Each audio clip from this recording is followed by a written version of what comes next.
I'm Ricardo Zuniga, the AP's Global Sport Editor. And today we're celebrating an extraordinary basketball talent who has already made a tremendous impact on and off the court in her short time at the University of Southern California. The numbers alone make a compelling case for JuJu Watkins' selection as the Associated Press Women's College Basketball Player of the Year, becoming just the fourth sophomore ever to win the prestigious award. She averaged nearly 24 points and 8 rebounds per game, leading USC to its best record in 40 years and delivering the school's first conference title in 31 years. But JuJu's impact goes far beyond the stats. Coming off a historic freshman season, she entered her sophomore year with sky-high expectations and delivered in every single way. USC games became must-see events, drawing packed crowds, A-list celebrities, and young fans eager to witness her signature moves. Her face is also everywhere, on TV, billboards, t-shirts, but more importantly, it's in the hearts of kids across the country who see her as an inspiration, as a role model. JuJu is joining us over video today. JuJu, congratulations on this incredible achievement. And we're all wishing you a full and speedy recovery, and we can't wait to see what's next when you step back on the court. Well, thank you so much. I feel so honored to be recognized in this fashion. I have so many people to thank for this, my teammates, my amazing coaches, my family, my friends. They made this all possible. And I feel so blessed to be able to do what I love. So thank you again. And this means so much. And yeah, this is so amazing. So. Thank you, JuJu. Thank you. All right. Hi, Coach. Now we're gonna acknowledge the Coach of the Year. Great teams are built on talent, but truly special teams are built on leadership. This season, Cori has led UCLA to one of the greatest seasons in program history. And today, we are honored to recognize her as the Associated Press Women's College Basketball Coach of the Year. Coach Close guided the Bruins to their first ever NCAA Final Four, their first #1 ranking in AP poll history, and a program record 34 wins. UCLA held that top spot for 14 weeks, a testament to the team's dominance under your leadership. But beyond the wins and accolades, Coach Close has built something even greater: a culture of excellence, resilience, and belief. She has inspired her players to dream big and work even harder, and the results speak for themselves. Her impact stretches far beyond the court, shaped by the mentorship she received from the legendary John Wooden, and now passed forward to the next generation. Coach, I know your players surprised you with this award, but no one here is surprised by your success. You have led with passion, integrity, and heart, and today we celebrate.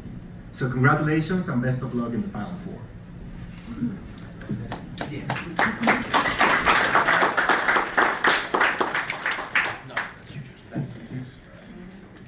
Thank you very much. Okay, appreciate it very much. This way, please. Thank you. I'm going to give you the floor. Okay, thank you.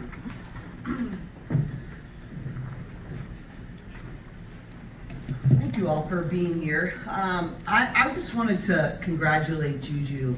Obviously, us being in Southern California, not only have I witnessed her prowess on the floor, but I've also been able to see what she does for underserved communities and her commitment to really stay true to serve where she came from and the greater Los Angeles community. So I know that everybody knows what an amazing basketball player JuJu Watkins is, but I think this is an incredible award because I know that of her heart of service, and I want to congratulate her for what she has done and also what she will do, because I know she's going to come back stronger. You know, it's so humbling to me. The most meaningful part about coaching and leadership is being a part of something bigger than yourself. And so it always makes me a little uncomfortable to have it be a coach of the year. The reality is I know all that goes on behind the scenes. I know all the people, the village that raised me, the people that mentored me, the family that sacrificed for me, and I'm just really humbled and grateful. This is, it's my greatest leadership passion to be a part of, a small part in growing our great game. And you know, I want to be known as someone who left things better than they found it. And so it's my privilege, and I feel so blessed to serve in this capacity. But the reality is, what I did right, UCLA was my first ever head coaching job. They took a chance on this, you know, kid who was from California, who had spent some time at UCLA, and I'm forever grateful. But the reality is, I made a lot of mistakes, but the one thing I got right was the people I hired around me. And people of trust, people of excellence, people of service, and you know, several of them are here with me right now, and so I'm really just want to say thank you. I'm very, very blessed to be around people that are a whole lot smarter than me. And I'm also proud to be a part of the Big Ten. I think about Big Ten honored myself and JuJu in this award and in several other awards from across this landscape. The Big Ten has set the bar for excellence, and I want to congratulate those other people, and it's great to share that with them. So I don't really have anything other than to say I'm very honored. It means a lot to me, and it gives me a chance to say thank you for all the people who helped me get here. Am I supposed to have any questions? Yeah. If there's any Okay. questions for Coach? Yeah. Not that you guys didn't already see me earlier today, so. Well, I'm seeing you for the first time because I came up from Fort Lauderdale. Okay, well, so- thank you for that. Oh, no problem. But Actually, again, I'm I'm from full, the Michigan area, so I appreciate the Big Ten more than you'll ever know. So you talk about John Wooden and being able to coach at UCLA. Yeah. Oh, Oh, I thought my voice echoed enough that you can hear it anyways. I've been told to keep quiet, so I just gotta have this too. But at any rate, you talk about John Wooden and the standards that he has set over at UCLA. How do you feel to be able to be mentioned in the same breath as him? And I've interviewed him many years ago. Did you ever go ahead and read his Pyramid of Success? Pyramids of Success? I live by that. Yeah, you know, I'm continue to be influenced by him in so many different ways, and I love the shared history now that we have with him in the Big Ten, even, and his at being at Purdue and all of those things. But I also, more than that, is his impact of his principles, his character, and he used to just always say, don't veer from doing you the way that you are authentically made. And I would be always like, well, what do you think I should do here? And if you were in my shoes, what would you do? And he would be like, no, I'm wired differently than you.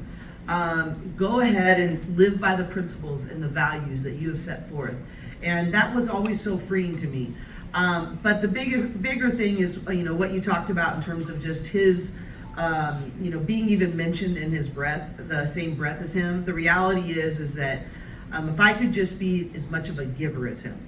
I know he accomplished a lot, but the biggest thing I want to pay forward is how much he gave to the people around him. And if I could do half of that for somebody else, I'd feel pretty good. Did you ever meet John Wooden before? Yeah, I had the opportunity to be mentored by him for 15 years. Wow, surreal. My final question is this.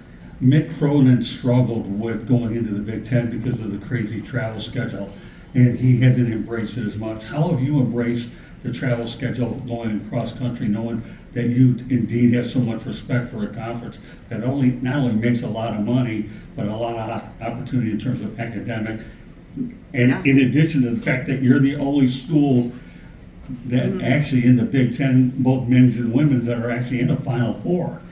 You know, I just feel like, you know, you want to be a part of the best. When you go to UCLA, it's one of the most iconic brands, and you want to be a part of the level of excellence that brand has been known for. And right now, the standard of excellence is the Big Ten. Is it hard? Yeah, it's hard. There's some challenges, but our administration has really stepped up in terms of how we travel. We travel with tutors and learning specialists and things to make sure that our academics are on point. And I think that there's difficult challenges, but I'd sure rather be in the Big Ten than on the outside looking in. Hey Cori, Doug Farmer, the AP. Congrats on winning the Thank AP you. award.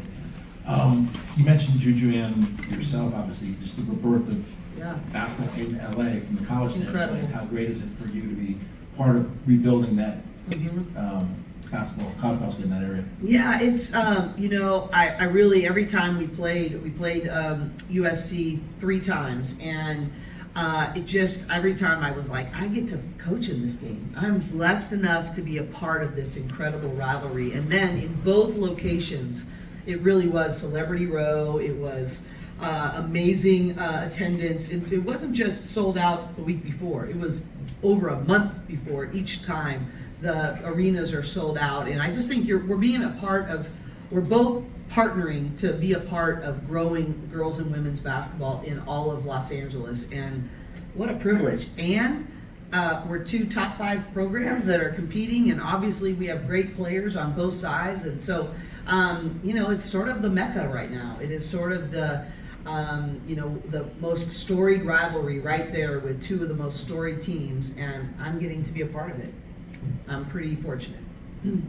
Well, I'm back, so I have a couple of other questions. How much do you really enjoy playing in Pauley Pavilion? Incredible. I walk down the hallway, and on my right are all of Coach Wooden's national championship banners, and then right as I round the corner, his pyramid of success is lit up right there. That tells me what the true definition of success really is, and what it really means to use basketball as an opportunity to teach, mentor, and equip young people. And it's just this reminder, even as though I'm going out to coach 40 minutes of basketball, that really what we're doing is teaching life lessons through those 40 minutes that are going to be with those young people long after the ball goes flat. But I'm reminded of the standard of excellence in which Coach Wooden did that competitively great, but at the same time, the way that he never lost sight of his true purpose in being a teacher and a coach. Well, there's no question he's the greatest interview I've ever had, and I mentioned that in my book. But the second question I have is, Gino Auriemma is here, but how grateful are you not only to Gino Auriemma, but few people should never ever forget that Pat Summitt and Gino Auriemma are, in my opinion, ladies basketball all the way around. Well, I actually, when part of receiving this award, I have thought about what Pat Summitt said. She said, whenever I think of awards and I think of championships, I don't think of them in and of themselves. I just think of the faces associated with the relationships I built through those experiences. And, I had an opportunity to take our entire staff to go learn under Gino and go and watch his practices and do those, have those kinds of experiences. He set the bar on the women's side in terms of national championships and over the last several decades.